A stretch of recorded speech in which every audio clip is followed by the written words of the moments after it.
ನಮಸ್ತೆ ಎಲ್ಲರಿಗೂ. ಇವತ್ತಿನ ವಿಡಿಯೋ ಬಂದು ಮಂಡೇ ವಿಡಿಯೋ ಆಗಿರುತ್ತೆ. ಮಂಡೇ ಅಂತ ಹೇಳಿದ್ರೆ ಸೋಮವಾರ ಎಲ್ಲ ಪೂರ್ತಿ ತುಳಸಿ ಪೂಜೆದೇ ಆಯಿತು ಅಂತ ಹೇಳ್ಬೋದು. ಇನ್ನು ತುಳಸಿ ಪೂಜೆ ನೈಟು ಎಲ್ಲ ಮುಗ್ದಿದ್ರಿಂದ ಸ್ವಲ್ಪ ದೇವ್ರನ್ನ ಕದಲಿಸೋದಕ್ಕೂ ಆಗಿಲ್ಲ, ಏನು ದೇವ್ರನ್ನ ಎತ್ತೋದಕ್ಕೂ ಆಗಲಿಲ್ಲ. ಸೊ ಅದರಿಂದ ಈಗ ಧನಲಕ್ಷ್ಮಿ ಪೂಜೆ ಅಂತ ಮಾಡಿದ್ಮೇಲೆ 5 ಡೇಸ್ ಇಟ್ಟರೆ ಚೆನ್ನಾಗಿರುತ್ತಂತೆ. ಸೊ ದೇವ್ರನ್ನ ಇಟ್ಕೊಂಡು ತುಳಸಿನ ತೆಗೆಯೋದು ಯಾಕೋ ನನಗಷ್ಟು ಸರಿ ಕಾಣಿಸ್ಲಿಲ್ಲ. ಮತ್ತು ಇನ್ನೊಂದೇನೆಂದರೆ 3 ಡೇಸ್ಗೆ ತೆಗಿಯೋಣ ಅಂತ ಮಾಡಿದೆ. ಇನ್ನು 3 ಡೇಸ್ ಅಂತ ಹೇಳಿದ್ರೆ ಟ್ಯೂಸ್ಡೇ ಬೀಳುತ್ತೆ, ಮಂಗಳವಾರ ಏನಕ್ಕೆ ತೆಗೆಯೋದು ಅಂತ ಹೇಳ್ಬಿಟ್ಟು, ಬಿಡು ಏನಾಗಲ್ಲ, ಒಂದು 5 ಡೇಸ್ ತಾನೇ ಮಾಡೋಣ ಅಂತ ಹೇಳ್ಬಿಟ್ಟು ನಾವೇನಾದರೂ ಇಟ್ಕೊಂಡು ಮಾಡ್ತೀವಿ, ಒಂದು 5 ಡೇಸ್ ಆಗಿರ್ಬೋದು, 9 ಡೇಸ್ ಆಗಿರ್ಬೋದು ಅಂತ ಅಂದರೆ ಅದ್ರ ತಕ್ಕಂತೆ ಮಡಿಯಿಂದ ಸ್ವಚ್ಛತೆಯಿಂದ ಎಲ್ಲ ಮಾಡ್ಕೊಂಡು ಹೋಗ್ಬೇಕಾಗತ್ತೆ. ನೈವೇದ್ಯ ಇಟ್ಕೊಂಡು ಪೂಜೆ ಮಾಡ್ಕೊಂಡು ಹೋಗ್ಬೇಕಾಗತ್ತೆ. ಸೊ ಅದು ನಮ್ಮ ಕೈಲಿ ಆಗಲ್ಲ ಅಂದಮೇಲೆ ಇಡೋದಕ್ಕೆ ಹೋಗಬಾರ್ದು. ಅದೊಂದು ಇಂಟೆನ್ಷನಲ್ಲಿ ನಾನು ಇಡ್ಲಾ ಬೇಡವಾ ಅನ್ನೋ ಯೋಚನೆಯಲ್ಲೇ ಇದ್ದೆ ಸಂಡೇ. ಆಮೇಲೆ ಒಂದು 5 ಡೇಸ್ ಇಟ್ಟರೆ ಒಳ್ಳೆಯದು ಅಂತ ಅನ್ನಿಸ್ತು. ಸೊ ಸುಮಾರು ಜನ ಹೇಳಿದ್ರು ಕೂಡ. ನಾನು ನೋಡೋಣ ಅಂತ ಯೋಚನೆ ಮಾಡ್ತಿದ್ದೆ. ಆಮೇಲೆ ಇಲ್ಲ, ನನ್ನ ಮನಸ್ಸಿಗೂ ಸಮಾಧಾನ ಆಯಿತು. ಸರಿ ಬಿಡು ಇರಲಿ ಅಂತ ಹೇಳ್ಬಿಟ್ಟು 5 ಡೇಸ್ಗೆ ಇಟ್ಕೊಂಡಿದ್ದಾಯಿತು. ಇನ್ನೂ ಇದು ಫಸ್ಟ್ ಡೇ, ಸೆಕೆಂಡ್ ಡೇ ಆಗಿರುತ್ತೆ. ಸೊ ನಾನು ಬೆಳಿಗ್ಗೆ ಎದ್ದು ಸ್ನಾನ ಎಲ್ಲ ಮಾಡಿ ಪೂಜೆ ಎಲ್ಲ ಮಾಡಿ ಮುಗಿಸ್ಕೊಂಡು ಎಲ್ಲೋ ಹೋಗೋದಿತ್ತು. ಇನ್ನು ನನ್ನ ಮಗನಂತೂ ಒಂದು 9 ಡೇಸ್ ಆಗೋ ತನಕ ಕಳ್ಸೋದು ಬೇಡ. ನಾನು ಆಲ್ರೆಡಿ ಹೇಳಿದ್ದೀನಿ. ಅಮ್ಮ ಆದಮೇಲೆ ನಾವು ಯಾವ ರೀತಿ ಮಾಡ್ತೀವಿ ಅಂದರೆ ಪೂರ್ತಿ ಅದು ಮಂಕಾಗೋ ತನಕ ಬಿಟ್ಟು, ಆಮೇಲೆ ನಾವು ಅದು ಮಂಕ ಆದಮೇಲೆ ನಾವು ತಂಪು ತೋರಿಸ್ತೀವಿ, ದೇವಸ್ಥಾನಕ್ಕೆಲ್ಲ ಹೋಗಿ ಪೂಜೆ ಎಲ್ಲ ಮಾಡಿ ಇದು ಮಾಡ್ತೀವಿ ಅಂತ ಹೇಳ್ಬಿಟ್ಟು ನಾನು ಆಲ್ರೆಡಿ ಹೇಳಿದ್ದೀನಿ ನಿಮ್ಮ ಹತ್ರ. ಸೊ ಅದೇ ರೀತಿಯಾಗಿ ಅವನಿಗೆ 9 ಡೇಸ್ ಆಗಬೇಕಿತ್ತಲ್ವ. ಸೊ ಅವನು ಮನೇಲೇ ಇದ್ದ. ಇನ್ನು ನಾನಂತೂ ವಾರ್ಗಿತ್ತಿನ ಕಳ್ಸೋಕ್ಕೆ ಹೋಗಲಿಲ್ಲ. ಇರಮ್ಮ ಇವತ್ತೊಂದು ದಿನ ಹೋಗುವಂತೆ ಅಂದ್ಬಿಟ್ಟು ಅವಳನ್ನ ನೈಟು ಉಳಿಸ್ಕೊಂಡಿದ್ದೆ. ಸೊ ಅವಳು ಮನೇಲೇ ಇದ್ಲು, ಇನ್ನು ಮಲಗಿದ್ಲು. ಸಿಕ್ಕಾಪಟ್ಟೆ ನಿದ್ದೆ ಎಲ್ಲ ಇರಲಿಲ್ವಲ್ಲ, ಹಿಂದಿನ ದಿವಸ ಎಲ್ಲ ದೇವ್ರನ್ನೆಲ್ಲ ಅಲಂಕಾರ ಮಾಡಿ ಪೂರ್ತಿ ಅವತ್ತು ನೈಟೆಲ್ಲ ಪೂರ್ತಿ ನಿದ್ರೆ ಇರಲಿಲ್ವಲ್ಲ. ಸೊ ಅದೊಂದು ಕಾರಣಕ್ಕೋಸ್ಕರ ನಾನು ಬಿಡು ಹೋಗ್ಬೇಡ ಅಂತ ಹೇಳ್ಬಿಟ್ಟು ಉಳ್ಕೊ ಅಂತ ಹೇಳಿದೆ. ಸರಿ ಆಯಿತು ಅಂತ ಹೇಳ್ಬಿಟ್ಟು ಅವಳನ್ನು ಉಳಿಸ್ಕೊಂಡಿದ್ದಾಯಿತು. ಇನ್ನು ಬೆಳಗ್ಗೆ ಎದ್ದು ಸ್ನಾನ ಮಾಡಿ ನೈವೇದ್ಯಕ್ಕೆ ಹಾಲಿಟ್ಟು ದೇವ್ರಿಗೆ ಪೂಜೆ ಎಲ್ಲ ಮಾಡಿಬಿಟ್ಟು ಎಲ್ಲ ಹೊರಡಬೇಕಿತ್ತು. ಸೊ ನಮ್ಮ ಯಜಮಾನರು ಅತ್ತೆ ಮಗಳು ಕೂಡ ಬರ್ತೀನಿ ಬಾ ಅಂತ ಕರೆದಿದ್ರು. ಅವರು ನಾನು ಇಬ್ಬರು ಚಿಕ್ಕಪೇಟೆಗೆ ಹೊರಟಿದ್ವಿ. ಇಲ್ಲಿ ತೋರಿಸ್ತಿದ್ದೀನಲ್ಲ, ಒಂದು ಹಿತ್ತಾಳೆದು ಆನೆ, ಇದು ಬಂದು 66,600 ಚಿಲ್ಲರೆ ಎಷ್ಟೋ ಇತ್ತು. ಎಲ್ಲೋಗಿದ್ವಿ ಅಂತ ಹೇಳಿದ್ರೆ ಒಂದು ಗಣೇಶ ಬೇಕಿತ್ತಂತೆ ಆ ಅಕ್ಕನಿಗೆ, ತಗೊಂಬರೋಣ ಬಾ ಅನು ಅಂತ ಹೇಳ್ಬಿಟ್ಟು ಕರೆದಿದ್ರು. ಸೊ ನನಗೇನು ನೆಸೆಸಿಟಿ ಇರಲಿಲ್ಲ, ನನಗೇನು ಬೇಡವಾಗಿತ್ತು. ನಾನು ಹೋಗಿದ್ದು ಅವ್ರ ಕಾರಣಕ್ಕೋಸ್ಕರ. ಅವ್ರ ಮನೇಲಿ ಏನೋ ಒಂದು ಗಣೇಶನ ಇಟ್ಟು ಪೂಜೆ ಮಾಡ್ತಿದ್ರಂತೆ. ಸ್ವಲ್ಪ ಅದು ಬಿರುಕ್ಬಿಟ್ಟಿತ್ತು ಅಂತ ಹೇಳ್ಬಿಟ್ಟು ಮನೇಲಿಟ್ಟು ಪೂಜೆ ಮಾಡೋಂಗಿಲ್ಲ, ಹಿತ್ತಾಳೆದೇ ತೊಗೊಂಬಂದ್ಬಿಡೋಣ ಅಂತ ಹೇಳ್ಬಿಟ್ಟು ಸುಮಾರು ಅವರು ಡ್ಯೂಟಿಗೆಲ್ಲ ರಜೆ ಹಾಕಿದ್ದೀನಿ ಬಾ ಅಂತ ಹೇಳ್ಬಿಟ್ಟು ಕರೆದ್ರು. ಸರಿ ಅಕ್ಕ ಅಂತೇಳಿ ಹೊರಟೆ. ಜೊತೆಯಲ್ಲಿ ಇಬ್ಬರು ಹೋಗಿದ್ದು ತೊಗೊಂಬಂದ್ವಿ. ಅಲ್ಲಿ ತರೋದಕ್ಕೆ ಅಂತ ಹೇಳ್ಬಿಟ್ಟು ನಾನು ಸುಮಾರು ದಿನದಿಂದ ಒಂದು ಆನೆ ತೊಗೋಬೇಕು, ಒಂದು ಜೊತೆ ಆನೆ ತೊಗೋಬೇಕು ಅಂತ ಟ್ರೈ ಮಾಡ್ತಿದ್ದೆ. ಬಟ್ ತಂದೇ ಇರಲಿಲ್ಲ. ಸುಮಾರು ದಿನದಿಂದ ಟ್ರೈ ಮಾಡ್ತಾನೇ ಇದ್ದೆ, ತರೋಕ್ಕಾಗಿರಲಿಲ್ಲ. ಸೊ ಈಗ ಫೈನಲಾಗಿ ಸುಮ್ಮನೆ ಅಲ್ಲಿ ಹೋಗಿದ್ನಲ್ಲ ಅಕ್ಕನ ಜೊತೆ, ಆವಾಗ ಹಂಗೆ ನೋಡ್ತಿದ್ದೆ, ಇಷ್ಟ ಆಯಿತು. ಇವಾಗ ನಾನು ತೋರಿಸ್ತಾ ಇದ್ದೀನಲ್ವ, ಇದೇ ಆನೆನೇ ನೋಡೋಣ ಅಂತೇಳ್ಬಿಟ್ಟು ನೋಡಿ ರೈಟೆಲ್ಲ ಕೇಳಿದೆ. ರೈಟ್ ಬಂದು ಒಂದು 7,500 8,000 ಏನೋ ಹೇಳಿದ್ರು. ಸೊ ಇಲ್ಲ ಅಷ್ಟೊಂದು ಆಗಲ್ಲ ನೋಡಿ. ನಾನು ಬಜೆಟು ಕೂಡ ಇರಲಿಲ್ಲ ನನ್ನ ಹತ್ರ. ನಾನೇ ಒಂದು ಐಡಿಯಾದಲ್ಲಿ ಹೋಗಿದ್ದು. ₹1 ನಾನೀಗ ಎಲ್ಲಾದರೂ ಹೋದರೆ ಶಾಪಿಂಗ್ಗೆ ಅಲ್ಲೇ ಇಲ್ಲಿ ಹೋದರೆ ಸ್ವಲ್ಪ ಖರ್ಚು ಮಾಡೋದು ಜಾಸ್ತಿ ಅಂತಲೇ ಹೇಳ್ಬೋದು. ಏನೂ ಬೇಡ ಅಂತ ಹೇಳ್ಬಿಟ್ಟೆ ನಾನು ದುಡ್ಡು ಕೂಡ ತೊಗೊಂಡೋಗಿರಲಿಲ್ಲ. ಕೈಯಲ್ಲಿ ಇದ್ದಷ್ಟು ಖರ್ಚು ಜಾಸ್ತಿ ಬೇಡ, ಅಕ್ಕ ಹೇಳ್ತಿದ್ದಾರಲ್ವ ಅವ್ರು ತೊಗೊಂಬರಲಿ, ನೋಡೋಣ ನೆಕ್ಸ್ಟ್ ಯಾವಾಗಾದ್ರೂ ಅಂತೇಳೇ ಹೊರಟಿದ್ದು. ಬಟ್ ನೋಡಿದ್ರೆ ಅದು ಇಷ್ಟ ಆಗೋಯ್ತು. ಬಜೆಟು ಕೂಡ ಓಕೆ ಅನ್ನಿಸ್ತು. 7,500 8,000 ಹೇಳಿದ್ರು. ಆಮೇಲೆ ನನಗೊಂದು ಹಿತ್ತಾಳೆದು ತಟ್ಟೆ ಬೇಕಿತ್ತು. ನೋಡೋಣ ಪ್ಲೈನಲ್ಲಾದರೂ ಓಕೆ, ಡಿಸೈನಲ್ಲಾದರೂ ಓಕೆ ಅಂತ ಹೇಳ್ಬಿಟ್ಟು ನೋಡ್ತಾ ಇದ್ದೆ. ಬಟ್ ಪ್ಲೇಟ್ಸ್ ಎಲ್ಲ ನನಗೇನೋ ಜಾಸ್ತಿ ಕಾಸ್ಟ್ಲಿ ಅಂತ ಅನ್ನಿಸ್ತು. ಸೊ ಅದೊಂದು ಕಾರಣಕ್ಕೋಸ್ಕರ ಪ್ಲೇಟ್ಸ್ ಎಲ್ಲ ಬೇಡ ಅಂತ ಹೇಳ್ಬಿಟ್ಟು ನೀನು ತೋರಿಸ್ತಾ ಇದ್ದೀನಲ್ವ, ಇಷ್ಟ ಏನೋ ಆಯಿತು. ಒಂದಂದರೆ ಒಂದು ಕೂಡ ಇರಲಿಲ್ಲ. ಎಮರ್ಜೆನ್ಸಿ ಏನಾದರೂ ಪೂಜೆ ಗೀಜೆ ಏನಾದರೂ ಮಾಡೋದಕ್ಕೆಲ್ಲ ಬೇಕಾಗುತ್ತೆ, ಹಿತ್ತಾಳೆದಿದ್ರೇ ಚೆಂದ ಅಲ್ವಾ. ಸೊ ಅದಕ್ಕೋಸ್ಕರ ನೋಡಿದೆ.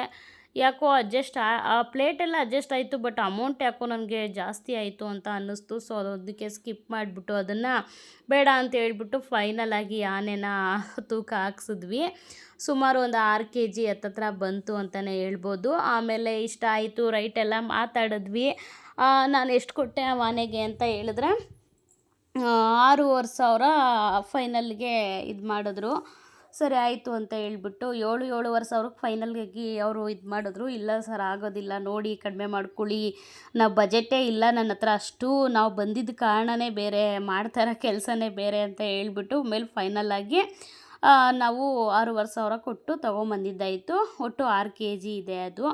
ಆಮೇಲೆ ನೆಕ್ಸ್ಟು ಅಕ್ಕ ಬಂದು ಇದನ್ನು ತೊಗೊಂಡ್ರು, ಗಣೇಶನು ತುಂಬ ದೊಡ್ಡದಾಗೆ ಚೆನ್ನಾಗಿತ್ತು ಅಂತಲೇ ಹೇಳ್ಬೋದು. ಇದು ಗಣೇಶ ಬಂದು ಸುಮಾರು 4,500 5,000 ಎಷ್ಟೋ ಆಯಿತು ಅಂತ ಅನಿಸುತ್ತೆ, 5,500 ಏನೋ ಆಯಿತು ಅನಿಸುತ್ತೆ. ಅಕ್ಕಂದು ಬಂದು 4 kg ಮೇಲಿತ್ತು. ಇನ್ನು ಆನೆಗಳು ಬಂದು 6 kg ಹತ್ತತ್ರ ಇತ್ತು. ಚೆನ್ನಾಗಿತ್ತು, ತುಂಬ ದಿನಗಳಿಂದ ತೊಗೋಬೇಕು ಅಂತ ಒದ್ದಾಡ್ತಾ ಇದ್ದೆ. ಲಾಸ್ಟ್ ಈ ವರ್ಷದಲ್ಲೇ ವರಮಹಾಲಕ್ಷ್ಮಿ ಹಬ್ಬದಲ್ಲಿ ಟ್ರೈ ಮಾಡಿದೆ, ಬಟ್ ಬಜೆಟ್ ಇರಲಿಲ್ಲ ಆವಾಗ. ಸೊ ಬೇಡ ನೋಡೋಣ ಅಂತ ಹೇಳ್ಬಿಟ್ಟು ಸುಮ್ಮನಾದೆ. ಈಗ ಫೈನಲ್ಲಾಗಿ ಅದು ಯಾವುದೋ ಒಂದು ಇದಕ್ಕೆ ಹೋಗಿ ಏನೋ ಒಂದು ಮಾಡೋಂಗಾಯ್ತಲ್ಲ, ಆ ಥರ ಆಯಿತು ಅಂತಲೇ ಹೇಳ್ಬೋದು. ಬಟ್ ಇವಾಗ ಏನೋ ಮಾಡೋದಕ್ಕೆ ಹೋಗಿ ಫೈನಲ್ಲಾಗಿ ತೊಗೊಂಬಂದಿದ್ದಾಯಿತು. ತೊಗೊಂಡು ಬಂದು ಆಮೇಲೆ ಈಗ ನಮ್ಮ ಯಜಮಾನ್ರ ಜೊತೆ ಮಾರ್ಕೆಟ್ಗೆ ಹೋದಾಗಲೂ ಅಷ್ಟೇನೆ ಒಂದು ಬೆಳ್ಳಿ ಮುಕ್ಕೋಡ, ಜರ್ಮನ್ ಸಿಲ್ವರ್ದು ಮುಕ್ಕೋಡ ತೊಗೊಂಬರೋಣ, ಆನೆ ಏನಾದರೂ ಸಿಕ್ಕಿದ್ರೆ ನೋಡೋಣ ಅಂತ ಹೇಳ್ಬಿಟ್ಟೆ ಹೊರಟಿದ್ದೆ. ಬಟ್ ಅಲ್ಲಿ ಅದು ಕೂಡ ಅಡ್ಜಸ್ಟ್ ಆಗಿಲ್ಲ ಅಂತಲೇ ಹೇಳ್ಬೋದು. ಸರಿ ಅಂತ ಹೇಳಿ ಏನು ಸಿಗುತ್ತೋ ಏನು ಅಡ್ಜಸ್ಟ್ ಆಯಿತೋ ಅವತ್ತು ಮಾರ್ಕೆಟ್ಗೆ ಹೋದಾಗ ಅಷ್ಟನ್ನು ಮಾತ್ರ ತೊಗೊಂಬಂದ್ವಿ. ಮುಕ್ಕೋಡ ಮಾತ್ರ ತರೋದಕ್ಕೆ ಆಗಲಿಲ್ಲ. ಸೊ ಆನೆನೂ ಕೂಡ ತೊಗೊಬರೋದಕ್ಕಾಗಲಿಲ್ಲ. ಸುಮಾರು ಸಲ ಟ್ರೈ ಮಾಡಿ ಈಗ ಫೈನಲ್ಲಾಗಿ ತೊಗೊಂಬಂದಿದ್ದಾಯಿತು. ಒಟ್ಟು ಇವಾಗ ಇದಕ್ಕೆ ನಾನು 6,500 ತನಕ ಇನ್ವೆಸ್ಟ್ ಮಾಡಿದ್ದೀನಿ. 7,500 8,000 ಹೇಳಿದ್ರು. ಸ್ವಲ್ಪ ಬಾರ್ಗಿಂಗ್ ಮಾಡಿ ಇದೆಲ್ಲ ಹೋಲ್ಸೇಲ್ ಇದೆ ಮೇಡಮ್, ಆಗಲ್ಲ ಹಂಗೆ ಹಿಂಗೆ ಅಂತ ಹೇಳಿದ್ರು. ಸೊ ಇಲ್ಲ ನೋಡಿ ಮಾಡಿಕೊಡಿ ಅಂತ ಹೇಳ್ಬಿಟ್ಟು ಇದು ಮಾಡಿದ್ದಾಯಿತು. ಆನೆ ಇಟ್ಬಿಟ್ಟು ಮಧ್ಯದಲ್ಲಿ ಆ ಕಡೆ ಈ ಕಡೆ ಗಣೇಶನ ಮಧ್ಯದಲ್ಲಿ ಇಟ್ಬಿಟ್ಟು ಆ ಕಡೆ ಈ ಕಡೆ ಆನೆನ ಇಟ್ಟರೆ ಎಷ್ಟು ಲುಕ್ಕಾಗಿ ಚೆನ್ನಾಗಿ ಕಾಣಿಸ್ತಾ ಇದೆ ಅಲ್ವಾ. ಅದು ಕ್ಯಾಮ್ರಾದಲ್ಲಿ ಈ ರೀತಿ ಕಾಣಿಸ್ತಿದೆ. ನಿಜವಾಗ್ಲೂ ಎಷ್ಟು ತೂಕ ಇದೆ ಅಂತ ಹೇಳಿದ್ರೆ ನಾವು ತೊಗೊಬರೋದಕ್ಕೆ ತುಂಬ ಒದ್ದಾಡಿದ್ವಿ, ಅದನ್ನು ಭಾರನ ಹೊತ್ಕೊಂಡು ಅಂತಲೇ ಹೇಳ್ಬೋದು. ನಾನಿವಾಗ ಫೈನಲ್ಲಾಗಿ ನಿಮಗೆ ತೋರಿಸ್ತಾ ಇದ್ದೀನಿ ಅದ್ರದ್ದು ಲುಕ್ಕು ಯಾವ ರೀತಿ ಇದೆ ಅಂತ ಹೇಳ್ಬಿಟ್ಟು.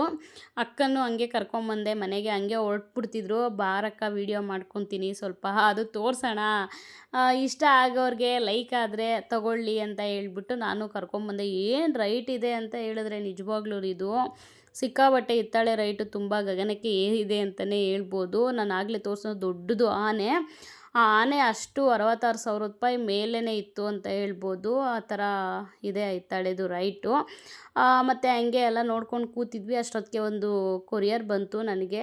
ನಾನೊಂದು ಇವಾಗ ಪ್ಯಾಕ್ ಮಾಡೋದಕ್ಕೆ ನನಗೆ ಥ್ಯಾಂಕ್ ಯು ಕಾರ್ಡ್ ಬೇಕಿತ್ತು. ಸೊ ಕಾರ್ಡ್ ಇವಾಗಲೇ ಅದಕ್ಕೂ ಇನ್ವೆಸ್ಟ್ ಮಾಡಿ ಏನಕ್ಕೆ ಅಂತ ಹೇಳ್ಬಿಟ್ಟು ಕಾರ್ಡೆಲ್ಲ ಬೇಡ, ಥ್ಯಾಂಕ್ ಯು ಸ್ಟಿಕ್ಕರ್ನೇ ಬುಕ್ ಮಾಡೋಣ ಸದ್ಯಕ್ಕೆ, ಆಮೇಲೆ ನೋಡೋಣ ಮುಂದೆ ಚೆನ್ನಾಗದೆ ಬೆಳೀತು ಅಂತ ಹೇಳಿದ್ರೆ ಥ್ಯಾಂಕ್ ಯು ಕಾರ್ಡೆಲ್ಲ ಮಾಡಿಸೋಣ ಅಂತ ಹೇಳ್ಬಿಟ್ಟು ಇವಾಗ ಸದ್ಯಕ್ಕೆ ತೊಗೊಂಡು ಬುಕ್ ಮಾಡಿದೆ. ಬಂದಿತ್ತು ಅದನ್ನು, ಅದು ಪ್ಯಾಕ್ ಓಪನ್ ಮಾಡಿ ನೋಡ್ತಿದ್ದೆ ಎಲ್ಲ ಚೆನ್ನಾಗಿದೆಯಾ ಅಂತ ಹೇಳ್ಬಿಟ್ಟು.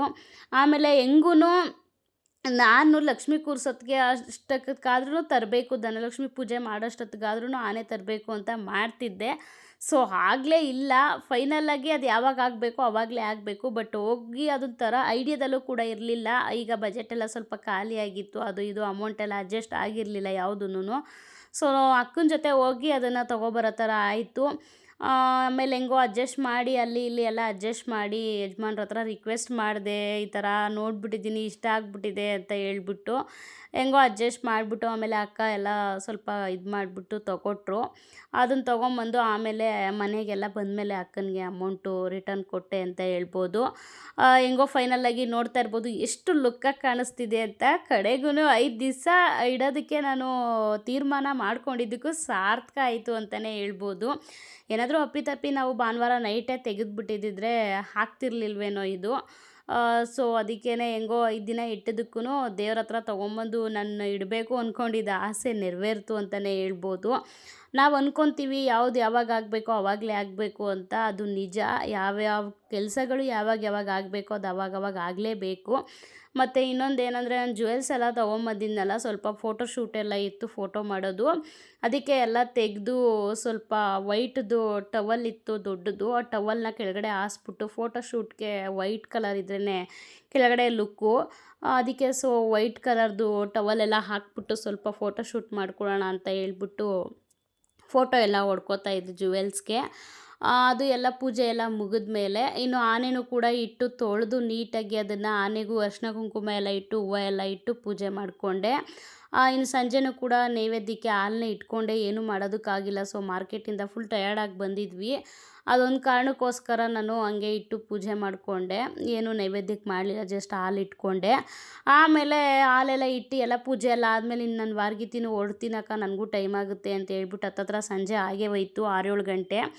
ಅಷ್ಟೊತ್ತಿಗೆ ಹೋದ್ಲು. ಅವಳು ಹೋದ್ಮೇಲೆ ನಾನು ಸ್ವಲ್ಪ ಫೋಟೋ ಶೂಟ್ ಎಲ್ಲ ಮಾಡೋದಿತ್ತು, ಎಲ್ಲ ಮಾಡಿ ಮುಗಿಸ್ಕೊಳ್ಳೋಣ ಅಂತ ಹೇಳ್ಬಿಟ್ಟು ಎಲ್ಲ ಮಾಡಿ ಮುಗಿಸ್ಕೊತಿದ್ದೆ. ಅಷ್ಟೊತ್ತಿಗೆ ನನ್ನ ತಮ್ಮನೂ ಲ್ಯಾಪ್ಟಾಪ್ ಎಲ್ಲ ಓಪನ್ ಮಾಡಿ ಏನೇನೋ ಚೆಕ್ ಮಾಡ್ತಾಯಿದ್ದ. ನಾನು ಸ್ಕ್ರೀನ್ಗೆ ಮುಂದೆ ಸ್ಕ್ರೀನ್ ವಾಲ್ಪೇಪರ್ಗೆ ಯಾವುದಾದ್ರೂ ಇಡೋ ಅಂತ ಹೇಳಿದ್ರೆ RCBದು ಇಟ್ಟಿದ್ದ. ಅವನಿಗೆ ಸ್ವಲ್ಪ ಕ್ರಿಕೆಟ್ ಕ್ರೇಜ್ ಅಲ್ವಾ, ಅದರಿಂದ ನಾನು ತೆಗೆದುಬಿಟ್ಟು ಯಾವುದಾದ್ರೂ ದೇವ್ರದ್ದು ಹಾಕು ಅಂತ ಹೇಳ್ಬಿಟ್ಟು ಹೇಳಿದೆ. ಯಾವ ದೇವ್ರದ್ದು ಹಾಕ್ಲಿ ಅಂತ ಕೇಳ್ತಿದ್ದ. ಇನ್ನೇನು ನಮ್ಮದು ಬಜರಂಗಿ ಹಾಕು ಅಂತ ನಾನಂದೆ. ಫೈನಲಾಗಿ ಯಾವುದೋ ಸೆಲೆಕ್ಷನ್ ಮಾಡಿಬಿಟ್ಟು ಹಾಕ್ತಾಯಿದ್ದ. ಅದು ಏನೋ ಸ್ಕ್ರೀನ್ ಮೇಲೆ ಅಷ್ಟು ಚೆನ್ನಾಗಿ ಕಾಣಿಸ್ತಿರ್ಲಿಲ್ಲ ಅಂತಲೇ ಹೇಳ್ಬೋದು, ಲೈಟಾಗಿ ಬಂದಿತ್ತು. ಸದ್ಯಕ್ಕೆ ಇವಾಗ ಇರಲಿ ಬಿಡು, ಆಮೇಲೆ ನೋಡೋಣ, ಯಾವುದಾದ್ರೂ ಅಡ್ಜಸ್ಟ್ ಮಾಡಿಬಿಟ್ಟು ಯಾವುದಾದ್ರೂ ಫೋಟೋ ಚೆನ್ನಾಗಿರೋದು ಲುಕ್ಕಾಗಿ ಇದು ಮಾಡೋಣ ಅಂತ ಹೇಳ್ಬಿಟ್ಟು ಈಗ ಸದ್ಯಕ್ಕೆ ಇದನ್ನೇ ಹಾಕಿಸ್ದೆ. ಇನ್ನು ಇಲ್ಲಿಂದ ಕಂಟಿನ್ಯೂ ಆಗ್ತಿರೋದು ವಿಡಿಯೋ ಬಂದು ಬುಧವಾರದ್ದಾಗಿರುತ್ತೆ. ಬುಧವಾರ ಅಂತ ಅಂದರೆ ಮಂಗಳವಾರದೊಂದು ಸ್ಕಿಪ್ ಆಗಿದೆ ಅಷ್ಟೇ. ವೀಡಿಯೋಸು ಯಾವುದು ವೀಡಿಯೋಗಳು ಮಾಡ್ಕೊಂಡಿಲ್ಲ. ಇನ್ನೇನು ರೆಗ್ಯುಲರಾಗಿ ಪೂಜೆ ಅದು ಇದು ಮನೆದು ಡೈಲಿ ರೊಟೀನ್ ಇದ್ದೇ ಇರುತ್ತಲ್ವ. ಅದಕ್ಕೆ ಯಾವುದೇ ರೀತಿ ವೀಡಿಯೋಸ್ಗಳನ್ನ ನಾನು ಮಾಡ್ಕೊಂಡಿಲ್ಲ. ಇದನ್ನೇನಕ್ಕೆ ಮಾಡಿಕೊಂಡೆ ಅಂತ ಹೇಳ್ಬಿಟ್ಟು ನಾನು ಹೇಳ್ತೀನಿ ಇವಾಗ ನಿಮಗೆ. ಮಕ್ಕಳಿಗೆ ಟಿಫನ್ಗೆ ಅಂತ ಹೇಳ್ಬಿಟ್ಟು ಪುಳಿಯೋಗರೆ ಮಾಡಿಕೊಟ್ಟಿದ್ದೆ. ಅದನ್ನು ಪ್ಯಾಕ್ ಮಾಡಿ ಎತ್ತಿಟ್ಬಿಟ್ಟು, ಇನ್ನೂ ಬುಧವಾರಕ್ಕೆ ನನ್ನ ಮಗನಿಗೆ ಅಮ್ಮ ಬಂದು 9 ದಿನ ಆಗಿದೆ. ಮಂಗಳವಾರ ಬಂದಿದ್ದು, ಲಾಸ್ಟ್ ವೀಕ್ ಟ್ಯೂಸ್ಡೇ. ಮಂಗಳವಾರ ಈ ಮಂಗಳವಾರಕ್ಕೆ 8 ದಿನ ಆಯಿತು. ಬುಧವಾರಕ್ಕೆ 9 ದಿನ ಆಯಿತು. 9 ದಿನಕ್ಕೆ ಪೂಜೆ ಮಾಡಿಸ್ಬೇಕು ಅಂತ ಹೇಳ್ಬಿಟ್ಟು, ಇಲ್ಲ 5 ಡೇಸ್ಗೆ ಮಾಡಿಸ್ತಿದ್ವಿ, ಬಟ್ ಅವನಿಗೆ ಯಾಕೋ ಮಂಕಿ ಆಗಿಲ್ಲ, ತುಂಬ ರಾಂಗೇ ಆಗಿತ್ತು. ಅದೊಂದು ಕಾರಣಕ್ಕೋಸ್ಕರ 9 ದಿವಸಕ್ಕೆ ಮಾಡಿಸೋಣ ಪೂಜೆನ ಅಂತ ಹೇಳ್ಬಿಟ್ಟು, ಅದಕ್ಕೋಸ್ಕರ ಮೊಸರನ್ನ ಮಾಡ್ಕೊಳ್ಳೋಣ ಅಂತೇಳಿ ಅವತ್ತು ಬೆಳಿಗ್ಗೆ ಬೇಗ ಎದ್ದು ಎಲ್ಲ ಕ್ಲೀನಿಂಗ್ ಕೆಲಸಗಳನ್ನೆಲ್ಲ ಮುಗಿಸಿ ಪೂಜೆ ಎಲ್ಲ ಮಾಡಿಬಿಟ್ಟು, ಮನೇಲಿ ಪೂಜೆ ಮಾಡಲಿಲ್ಲ, ಫಸ್ಟು ಹೋಗಿ ದೇವಸ್ಥಾನಕ್ಕೆ ಪೂಜೆ ಮಾಡಿಸ್ಬಿಟ್ಟು ಆಮೇಲೆ ಮನೆಗೆ ಬರೋಣ ಅಂತ ಹೇಳಿ ದೇವಸ್ಥಾನಕ್ಕೆ ತೊಗೊಂಡೋಗಿದ್ದೆ. ಮೊಸರನ್ನ ತೊಗೊಂಡೋಗಿ ದೇವಸ್ಥಾನಕ್ಕೆ ನೈವೇದ್ಯಕ್ಕೆ ಕೊಟ್ಟು ದೇವಿಗೆ ಪೂಜೆ ಎಲ್ಲ ಮಾಡಿಸ್ಕೊಂಡು ವಾಪಸ್ ಬಂದಿದ್ದಾಯಿತು. ಹೂವು ಏನೂ ತೊಗೊಂಡಿರಲಿಲ್ಲ, ಏನು ರೆಡಿನೂ ಕೂಡ ಮಾಡ್ಕೊಂಡಿರಲಿಲ್ಲ. ಹಂಗೆ ಹೋಗ್ತಾ ಹೂವು ಎಲ್ಲ ತೊಗೊಂಡೋಗಿ ಇವತ್ತಿಂದ ಅಟ್ಲೀಸ್ಟು ಒಂದು 9 to 10 ಡೇಸೇ ಆಯಿತು ಮಗು ಸ್ಕೂಲ್ಗೆ ಹೋಗಿ. ಇವತ್ತಿಂದನಾದರೂ ಕಳಿಸೋಣ, ಇಲ್ಲ ಸಂಜೆ ನಿಧಾನಕ್ಕೆ ಪೂಜೆ ಮಾಡಿಸ್ಬೋದಿತ್ತು, ಇಲ್ಲ ಇವತ್ತು ಪೂಜೆ ಮಾಡಿಸ್ಬಿಟ್ಟು ಮಗುನ ಸ್ಕೂಲಿಗೆ ಕಳಿಸೋಣ ಇವತ್ತಿಂದನಾದರೂ. ಇನ್ನು ಪೂಜೆ ಮಾಡಿಸೋ ತನಕ ಮಗುನ ಸ್ಕೂಲಿಗೆ ಕಳಿಸೋ ಆಗಿಲ್ಲ. ಅದೊಂದು ಕಾರಣಕ್ಕೋಸ್ಕರ ಬೇಗ ಎದ್ದು ಎಲ್ಲ ಮಾಡಿ ಕ್ಲೀನೆಲ್ಲ ಮಾಡಿ ಸ್ನಾನ ಮಾಡಿ ಮಕ್ಕಳಿಗೆಲ್ಲ ಸ್ನಾನ ಮಾಡಿಸಿ ಮೊಸರನ್ನ ಎಲ್ಲ ಮಾಡ್ಕೊಂಡು ತೊಗೊಂಡೋಗಿ ಪೂಜೆ ಎಲ್ಲ ಮಾಡಿಸ್ಕೊಂಡು ಮಗುನ ಸ್ಕೂಲಿಗೆ ಕಳಿಸಿದ್ದಾಯಿತು. ಇನ್ನು ಅಲ್ಲಿಂದ ಬರ್ತಾ ಹಂಗೆ ಸ್ವಲ್ಪ ಹೂವು ಎಲ್ಲ ಖಾಲಿ ಆಗಿಬಿಟ್ಟಿತ್ತು, ಹೂವು ಎಲ್ಲ ತೊಗೊಂಡು ಬಂದೆ. ಹೂವು ತೊಗೊಂಡು ಬಂದು ಇನ್ನು ಮನೇಲಿ ಪೂಜೆ ಮಾಡಿರಲಿಲ್ಲ, ಡೈರೆಕ್ಟ್ ಅಲ್ಲೋಗಿ ಪೂಜೆ ಮಾಡಿಸ್ಕೊಂಬಂದಿದ್ದು. ಅದಕ್ಕೆ ಮನೆಗೆ ಬಂದು ಆಮೇಲೆ ನಿಧಾನಕ್ಕೆ ಪೂಜೆ ಮಾಡ್ಕೊಳ್ಳೋಣ ಅಂತ ಹೇಳ್ಬಿಟ್ಟು ಆಮೇಲೆ ನಿಧಾನಕ್ಕೆ ಒಂದೇ ಸಮ ಬೇಗ ಮಾಡಬೇಕು ಅಂದರೆ ಏನಾದರೂ ಒಂದು ಮಾಡ್ತೀವಿ ಅಂದರೆ ಮನ್ಸಿಗೆ ಸಮಾಧಾನದಿಂದ ನೆಮ್ಮದಿಯಾಗಿ ಪೂಜೆ ಪುನಸ್ಕಾರ ಅನ್ನೋದನ್ನ ಮಾಡಬೇಕು. ಫಾಸ್ಟಾಗಿ ನಾವು ಇದು ಮಾಡೋಕ್ಕೆ ಹೋದರೆ ಅದು ಆಗಲ್ಲ. ಅದಕ್ಕೆ ಇನ್ನು ಇವತ್ತಿಗೆ ಬಂದು ದೇವ್ರ ಕೂರಿಸಿ 4 ದಿನ ಆಯಿತು. ಅದಕ್ಕೇ ಇನ್ನು ದೇವ್ರಿಗೆ ಇನ್ನೊಂದು ನಾನು ಹೇಳಬೇಕು, ಹಾರ ಬಂದು ಮಾರ್ಕೆಟಲ್ಲಿ ತೊಗೊಳ್ಳೋ ದಿನ ನಮ್ಮ ಯಜಮಾನ್ರು ಬೈತಾಯಿದ್ರು ನನಗೆ, ಏನು ಚೆನ್ನಾಗಿದೆ ಅಂತ ತೊಗೋತಾ ಇದೆಯೋ ಈ ಹಾರನ ಅಂತ ಹೇಳ್ಬಿಟ್ಟು ಬೈತಿದ್ರು. ಇಲ್ಲ ಚೆನ್ನಾಗಿರೋದಾದರೂ ತೊಗೊಳಮ್ಮ ಅಂತ, ಇಲ್ಲ ವೈಟ್ ಕಲರ್ ಚೆನ್ನಾಗಿದೆ ರೀ ಅಂತ ಹೇಳ್ಬಿಟ್ಟು ನಾನು ತೊಗೊಂಡೆ. ಅದು ಏನು ಲುಕ್ಕಾಗಿ ಹೈಲೈಟಾಗಿ ಕಾಣಿಸ್ತಿದ್ದಿದ್ದೆ ದೇವ್ರಿಗೆ ಇದು ಅಂತ ಹೇಳ್ಬೋದು. ಅದು 5 ದಿನದ ತನಕ ಅದು ಒಣಗಿಲ್ಲ ಹಾರ. ಜೊತೆಗೆ ನಾನು ಸ್ವಲ್ಪ ಹೂವು ಹಾಕಬೇಕು ಇವತ್ತಾದ್ರೂ ಅಂತ ಅನ್ನಿಸ್ತು. ಸೊ ಅದೊಂದು ಕಾರಣಕ್ಕೋಸ್ಕರ ಇವತ್ತು ಹೂವು ಎಲ್ಲ ತೊಗೊಂಬಂದು ಇವತ್ತು ಅದ್ರ ಜೊತೆಗೆ ಇನ್ನೂ ಒಂದೊಂದು ಸ್ವಲ್ಪ ಅದನ್ನು ತೆಗಿಯೋಕ್ಕೆ ಕೂಡ ಹಾರನ ನನಗೆ ಮನಸ್ಸೇ ಬರ್ತಿರ್ಲಿಲ್ಲ. ನೀವೇ ನೋಡ್ತಿರ್ಬೋದು ಎಷ್ಟು ಲುಕ್ಕಾಗಿತ್ತು ಹಾರ ಅಂತ ಹೇಳ್ಬಿಟ್ಟು. ಅದಕ್ಕೆ ಸ್ವಲ್ಪ ಹೂವನ್ನು ಇನ್ನೊಂದು ಸ್ವಲ್ಪ ಹಂಗೆ ಮುಡಿಸ್ಬಿಟ್ಟು ಪೂಜೆನೆಲ್ಲ ಮಾಡಿಕೊಂಡೆ. ಇನ್ನು ಮೊಸರನ್ನ ಮಾಡಿದ್ದೆ ಅಲ್ವಾ, ಸೊ ಇಲ್ಲಿಗೂ ಮನೆಗೂ ಕೂಡ ನೈವೇದ್ಯಕ್ಕೆ ಮೊಸರನ್ನನೇ ದೇವ್ರಿಗೆ ಇಟ್ಬಿಟ್ಟು ಪೂಜೆ ಎಲ್ಲ ಮಾಡಿ ಮುಗಿಸ್ಕೊಂಡೆ. ಇದಿಷ್ಟು ಇವತ್ತಿಂದು ವಿಡಿಯೋ ಆಗಿತ್ತು. ನಿಮ್ಗೇನಾದರೂ ನನ್ನ ವೀಡಿಯೋಸಿಂದ ಸ್ವಲ್ಪನಾದರೂ ಇಷ್ಟ ಆಗ್ತಿದೆ, ಮೋಟಿವೇಶನ್ ಸಿಗ್ತಿದೆ, ಯೂಸ್ಫುಲ್ ಆಗ್ತಿದೆ ಅಂತ ಹೇಳಿದ್ರೆ ದಯವಿಟ್ಟು ಸಬ್ಸ್ಕ್ರೈಬ್ ಮಾಡ್ಕೊಂಡು ನೋಡಿ. ಇನ್ನೂ ಒಳ್ಳೊಳ್ಳೆ ವೀಡಿಯೋಸ್ಗಳನ್ನ ಮಾಡಾಕ್ತೀನಿ, ಒಳ್ಳೊಳ್ಳೆ ಕಂಟೆಂಟ್ ಜೊತೆಗೆ ನಿಮ್ಮ ಮುಂದೆ ಬರ್ತೀನಿ. ಇದಿಷ್ಟು ಇವತ್ತಿನ ವಿಡಿಯೋ ಆಗಿತ್ತು. ಮತ್ತೆ ನಾಳೆ ವಿಡಿಯೋದಲ್ಲಿ ಭೇಟಿ ಆಗೋಣ. Thank you for watching. Bye.